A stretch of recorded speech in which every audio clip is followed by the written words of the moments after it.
मिथुन राशि में मंगल का वक्री होना, शत्रु राशि वृषभ में मंगल का प्रवेश, 73 दिनों तक मंगल की वक्री चाल, 2023 की शुरुआत में वक्री मंगल। किन राशियों को होगा कष्ट, किन राशियों की जुड़ेगी जमीन जायदाद, किन राशियों को होगी बड़ी हानि, किन राशियों को होगा अपार धन लाभ। धर्म ज्ञान पर देखिए वक्री मंगल के 73 दिनों से जुड़ा 12 राशियों का भविष्य फल।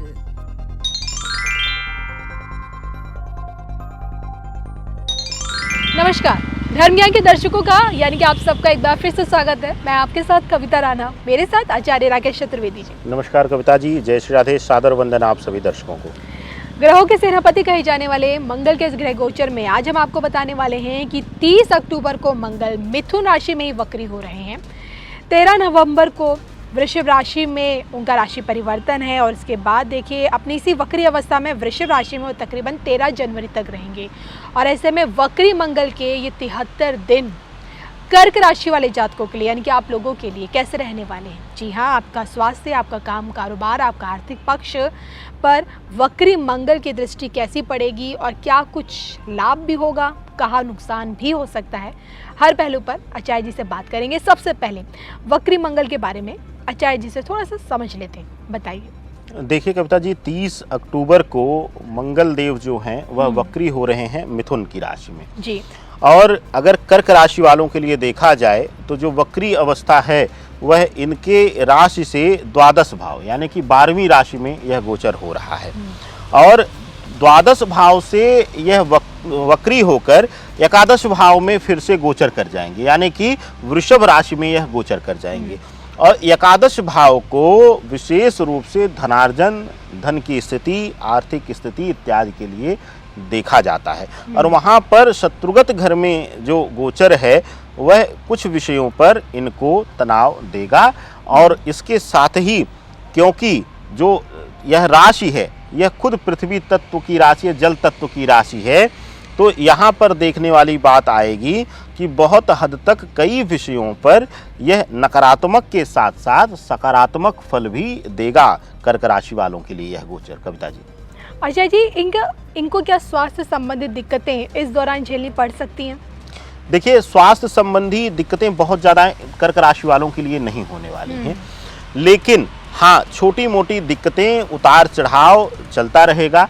बड़ी कोई समस्या स्वास्थ्य से संबंधित इनको परेशान नहीं कर पाएगी, लेकिन छोटी मोटी समस्याओं से ये ग्रसित रहेंगे। कभी जुकाम, कभी बुखार, कभी सर दर्द या कभी शरीर में दर्द इत्यादि कुछ न कुछ तो छोटी मोटी समस्याएं लगी रहेंगी। बड़ी समस्या कोई नहीं होगी। इस चीज़ से कर्क राशि के जातकों को निश्चिंत रहना है, स्वस्थ रहना है और मुस्कुराते हुए रहना है। और इनके संबंधों पर कितना असर पड़ेगा वक्री मंगल की वजह से? देखिए, शुक्र भौतिकता का कारक है और संबंधों का कारक है। इसके साथ ही चंद्रमा को भी आकर्षण, प्रेम भाव का और मन के स्थिति का कारक माना जाता है। और एकादश भाव में जब रहेंगे, वृषभ में रहेंगे मंगल देव, उस समय ऐसी स्थिति देखने को मिलेगी कि मन से ये लोग काफ़ी चंचल हो जाएंगे और कुछ न कुछ अपनी पूर्णता के लिए यह तलाश करेंगे। विशेष करके मानसिक संतुष्टि के लिए, मानसिक संतुष्टि के लिए यह कहीं न कहीं भटकाव की स्थिति आएगी इनकी, और वह इनके लिए शुभ फलदायी नहीं रहेगी। क्योंकि जब मन भटकेगा तो जाहिर सी बात है आप गलत दिशा, गलत रास्ते पर भटक जाएंगे और वही भटकाव आपके संबंध भाव को पीड़ा देगा। इस बात का आपको विशेष ध्यान रखना है। कविता जी, चलिए, ये तो बात हुई इनकी सेहत को लेकर और इनके क्या कहते हैं, इनके रिश्तों को लेकर भी हमने बात कर ली है। मैं आपसे ये भी जानना चाहूँगी कि 73 दिन एक लंबा टाइम है, लंबा समय है। काम कारोबार के नज़रिए से इनके लिए कैसा रहेगा ये समय? देखिए, काम कारोबार के लिहाज से अगर देखा जाए तो यह समय इनके लिए तनावपूर्ण रहने वाला है। उसका एक मुख्य कारण है कि द्वादश भाव में यह वक्री होंगे, लेकिन गोचर करके यह चले जाएंगे एकादश भाव यानी कि वृषभ की राशि में।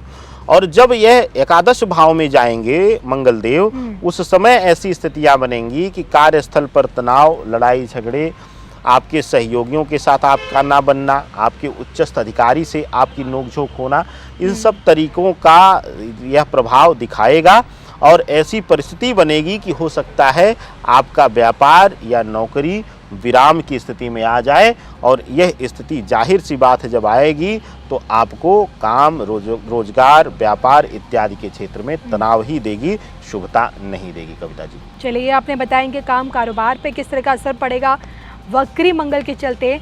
आर्थिक पक्ष में क्या लाभ होगा या हानि देखने को मिलेगी? देखिए, आर्थिक रूप से अगर देखा जाए कविता जी, विशेष रूप से यहाँ ध्यान देने वाली बात यह रहेगी कि आर्थिक पहलू, जाहिर सी बात है आर्थिक पक्ष जो है वह काम काज से ही प्रभावित होता है, या कह लें कि एक दूसरे का पूरक है। तो आर्थिक रूप से देखा जाएगा कि इनके लिए समस्या आएगी, आर्थिक भंडार खाली होगा। यहाँ तक कि देखने को मिलेगा कि पिछले कुछ समय में किया गया बचत भी इनको प्रयोग में लाना पड़ेगा अपनी ज़रूरतों को पूरा करने के लिए।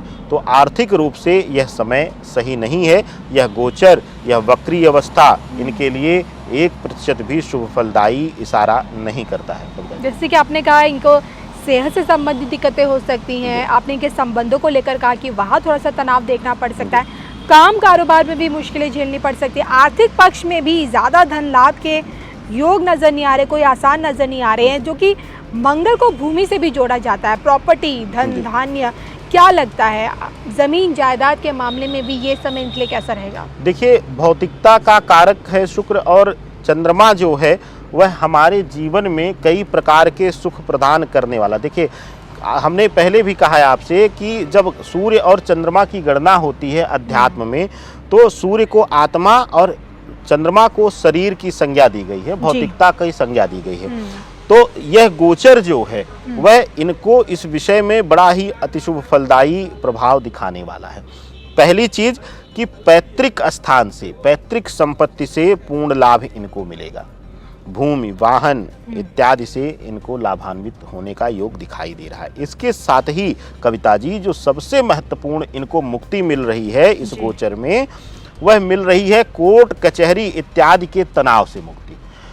बहुत दिनों से लंबित चला रहा विषय, कोर्ट कचहरी में चल रहा विषय दूर होगा, इनके पक्ष में निर्णय आएगा।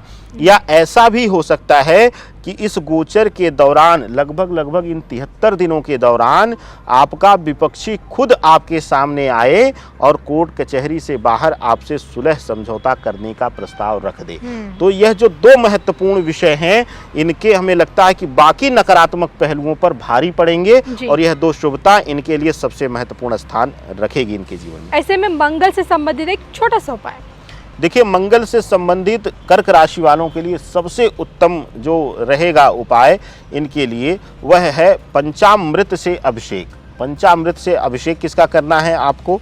या तो आप श्री गणेश का करें जी, और श्री गणेश के साथ साथ आप कृष्ण जी का भी कर सकते हैं। कृष्ण जी का हमने इसलिए कहा कि कहते हैं कि श्री गणेश के बाद जो चंद्रमा के प्रभाव को शून्य करने वाले, क्योंकि चंद्रमा को 16 कलाओं में महारत हासिल है और चंद्रमा के बाद जो है उस कला में माहिरता जो है वह भगवान श्री कृष्ण को दी गई है इस धरा पर। तो आप श्री कृष्ण भगवान का पूजन इत्यादि करिए, पंचामृत बनाकर अभिषेक करिए, और या फिर आप प्रथम पूज्य विघ्नहर्ता श्री गणेश का भी पूजन इत्यादि कर सकते हैं, क्योंकि जल तत्व है, पृथ्वी तत्व है, आपके लिए श्री गणेश जी शुभता प्रदान करेंगे। कविता जी, चलिए, ये थे मेरे साथ आचार्य राकेश चतुर्वेदी जी, जिनसे मैंने जाना कि वक्री मंगल कर्क राशि वाले जातकों के लिए, आप लोगों के लिए क्या कुछ लेकर आ रहे हैं इन 73 दिनों के अंदर अंदर। इसी के साथ मुझे और आचार्य जी को दोनों को दीजिए इजाजत। नमस्कार।